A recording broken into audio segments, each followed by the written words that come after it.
Let's talk a bit more about guild adventure, because in the guild there is one rule that I already told you about: join the strongest guild if you don't have the strongest guild. Currently, the situation is that you see that the blue flags, they don't mean faster car approaching, let them pass, so we're not gonna start singing blue flag from Sebastian Vettel. But it means that these cities are ours. You see there is a red flag. That red flag is ironically occupied, that red flag city, by a team called Red Label. Now let's go to the ground and let's check out the intelligence part. It's very much like a Thieves Guild in Heroes of Might and Magic. You see that they have successfully gotten this gold mine, the diamond mine. They found 3 obelisks out of 7, we found 7, and some other things. Now, oddly enough, if you go back to the underground and you see the leaderboard and kills, our opponent has more kills than any of us. By the way, we renamed the guild from Eclipse to Night Rider. That's another thing. Now, our opponent has more kills than us. Why is that? It's because he keeps on getting offended because of what we do as the strongest guild. What do? We leave him one city and we don't attack him unless he attacks us. Sometimes it happens, I'll show you what happens. So I execute the guild adventure as usual. Sometimes this tends to happen. Oops, I slowed this down because of animation. Let me speed up the animation. 5x is okay. So I go to my usual guild adventure and this pisses him off. So here. Let's buy. Oh, that's okay enough. I don't have time at the moment to optimize. This is good enough. Go and get the last chest. And you see, guild adventure. Where is our opponent at the moment? Possibly in the first map. This is already like the 4th map. So we get a lot more resources than them. So if you don't join the best guild, this is what you miss out on. And we even sent him an invitation. Listen, come at least take our resources at the end of the month if you really want to keep on growing your guild. Doesn't matter, you join us for a day, you take all the chests and then you leave. You don't even need our consent, the guild is open to join. No, pride was more important. They chose to just stay and cause some trouble. So I'll soon show you what happens when we are on our way. Because sometimes it is rational to raid the gold mine of the opponent. I told you this is part of our strategy. We don't look at which opponent we are targeting or which guild. If it's in our way, then we raid the mine. If it's not in our way, or there are not enough resources leading to that towards that path, in that case we say no, we're not gonna raid that mine. But you know what? At the moment, the situation is that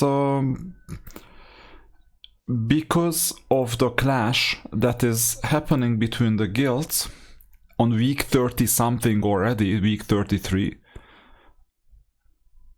the team, so our team is more incentivized to raid the opponent guild. I'll show you why.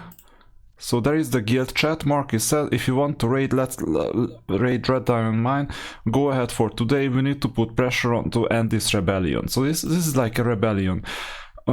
At around like 2 AM, he basically knocked Marcus out. Fortunately for him, he got back on time, so he didn't lose many diamonds. But this is quite a cutthroat type of behavior at this stage. After week 30, we either have just one guild or we have peaceful guilds. But, the game has to offer quite a lot of things.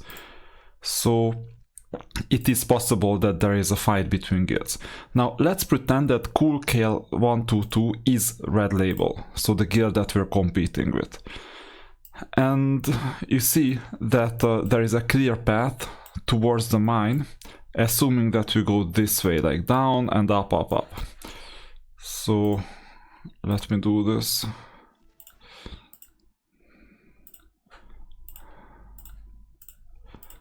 Oops, misclick. Come on. Confirm. Just need the blue button. So there is a clear path. So first thing I usually do is find this very reliable employee of ours. And let's collect resources, although it's not that many. Teleport doesn't help. So let's get this one. A strong monster, so we don't need this.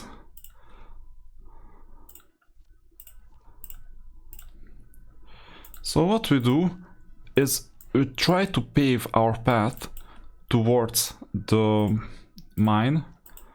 And by the way, I think this is an abandoned guild, so we can raid whatever we want to. So we pave our path and go and raid the mine. This is quite straightforward.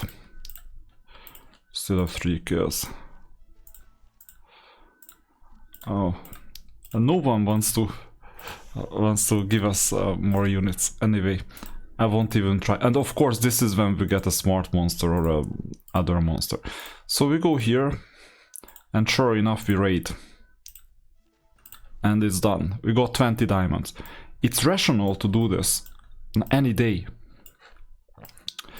So when we do this, evidently we get 20 extra diamonds, and that helps in our quest.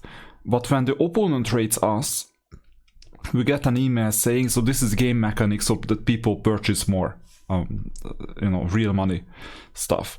So in that case, we get a notification that the opponent managed to raid us, and who was so bad, next time defend your properties better or do something. And this triggers the opponent, and they go and start fighting. So when they start fighting, this is when interesting things happen, because unfortunately,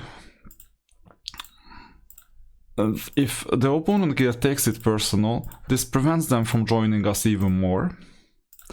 And as it prevents them from joining us, they will start attacking us in other places, like for example in the underground, so that we can earn less. And this is never good, because then we need to be alert. We need to be alert that we're not knocked out. And this, at like week 30, week 40, this is the last thing that you really need at this stage. So this is really not something that you would like to see. Meanwhile, we have enough points to discover what is going on in the other guild.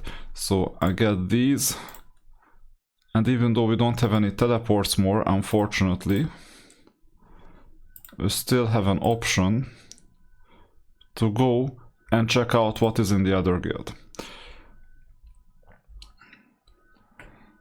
So the message, the end result is that if you're a guild owner, or if you're a guild member of not the strongest guild, you can do one of the two things around like week 10, week 20, week 30.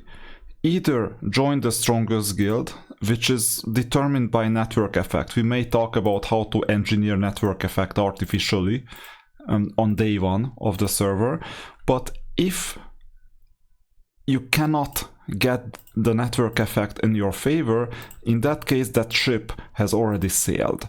If that ship has already sailed, in that case there is not much you can do at that stage to get the network effect in your favor.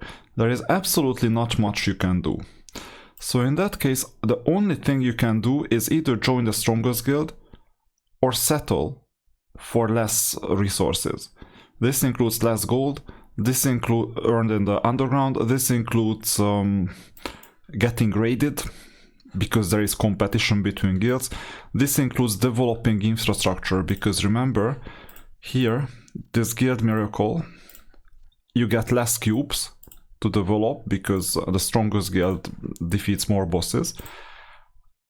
We need to spend gold to level up 2 different guilds for no reason. We are level 13, the other guild is level 9. So this is absolutely no reason to have like 2 infrastructure running.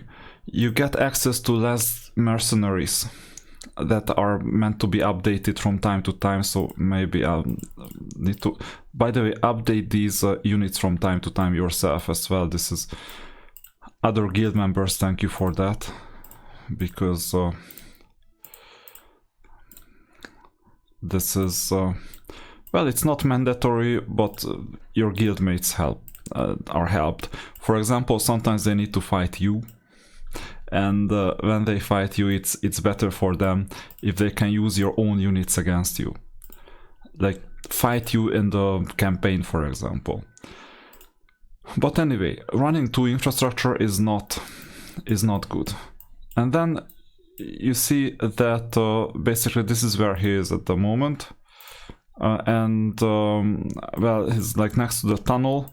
The other unit is here. No one is earning anything in the underground. Okay, we made a statement that listen, if you attack us, we'll find a way to recoup the losses in certain ways. So maybe our communication was not exact, but based on our history, we hardly ever attacked them.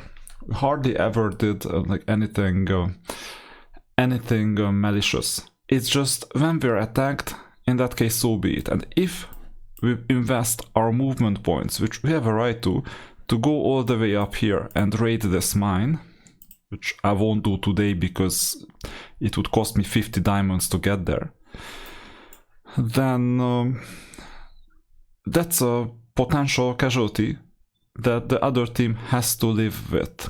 There can be an agreement that okay, we won't raid their diamond mine, but then we miss out on 20 diamonds if it's in our path. No one sane would go here and ignore an opportunity to get 20 diamonds. But then if you start getting attacked, we have like 6 team members defending the underground. They had 1 team member defending the underground, and there was a second team member who is like running around and maybe logs in once or twice a week. So he's the 3rd strongest active player in the whole game and this server. We have the number 1, number 2, 4, 5, 6, 7. And even number 6 can defeat him at like 3 tries or 5 tries. So the numbers don't add up for any sort of an aggression in the end of the other player. And in this case, if you really want to keep your guild and you want to keep the show running as a guild owner, that's a choice. It's not necessarily a sane choice, but we don't have to do like sane choices. After all, it's a game. We want to enjoy the game as much as possible. In that case, what do you do? And by the way, whenever I can, now I'm collecting armor as well. Why? Because I tend to get attacked lately as well because of this one person's rage directed at our guild. Now, I'm gonna go back to the bottom. Meanwhile, we can fight a bit. And while we're doing this fighting, I will show you what you can do. And if you want to keep your guild, you need to build something that is called trust. You need to build trust with the other guild, and you need to get a good enough cooperation with the other guild. Me, as the owner of the strongest guild, I don't give up on resources, so this is my choice. I tend to not give up on resources that we could get just because the other guild is unhappy. So, as Marcus put it in the chat as well, healthy psychological boundaries mean that you take full responsibility on your actions and your emotions, and you do not lay responsibility on others on your actions and emotions. So if the other player is offended, it is not my fault, it is his fault or her fault. That's boundaries, and boundary violation occur when they disown their choices and lay the responsibility on us that we are evil, we are bad, we are whatever in a game. Let's put it this way, it's just a stupid game, okay? So in a game, they lay the responsibility on us that they cannot enjoy the game fully, but all they need to do is leave their guild and join our guild. They would even get like a vice president position so that they can also use the Holy City. And we're happy with growing our guild, and eventually most servers should have just one guild, because I'll show you what will happen to us sooner or later if I still stick around. I don't know. I told you that I would play until at least level 100. Beyond that, I don't know yet. So I'll show you what happens. Colossus, Glory Arena. Look at who's number 1. He's like a VIP 14 or 15 player. Already level 99, 2 levels above us, even though it's just like 1 week ahead. Believable, right? That they collected this many. So they keep on buying energy, which is not an optimal choice anyway. And they have 2 generation 3 heroes, plus this unit, that's like $100 just for this unit. A lot of artifacts, a lot of power, already above 10 million. We won't stand a chance against this guild. I know this guild because I happen to be in it as an inactive player. Because when I started this account, I started checking out EU266 a few days before, on at least knowing what to do on a given day for experimentation, and I started running that guild I started running that account for a while, and then I obviously quit so that I do a better job in this account. That was the objective. Those people will just demolish us, and in that case we will get presented a choice of rather to join their guild. It's a possibility. We can join their guild, and then we will be part of the Alpha Guild. Does it matter? Well, if we're pragmatic, we want to maximize the diamond earnings, and we'll need to yield the arena as well. We need to yield our arena position. Right now I'm in a comfortable first place, but once we merge, maybe I'm gonna be second, third, fourth, or who knows. That's the name of the game. When there is a strongest guild coming, you either join them or you negotiate a good enough cooperation with them, and then you realize your own negotiating position. So I don't have much of a negotiating position at that stage with Alpha. If they give us a city, then I'm happy. If they don't, in that case I can create a second guild and we can move back and forth based on how we're not in the same underground with Alpha. So we need to have like at least 6 guilds for that, right? So that's also a possibility. With some infrastructure it's possible if you want to go solo, but if you don't, in that case the only thing you can do is either join the other guild or be peaceful with them. And for this reason I'm showing you something called the evolution of trust. Now the music is gonna be off. We're playing a game, and it's excellent storytelling. So let's say if you cooperate and the other cooperates, then what happens is that you put in some coins, the other puts in some coins, and we both get 2 coins back. This is how Era of Chaos works. Or we get 3 coins back, plus 2, plus 2.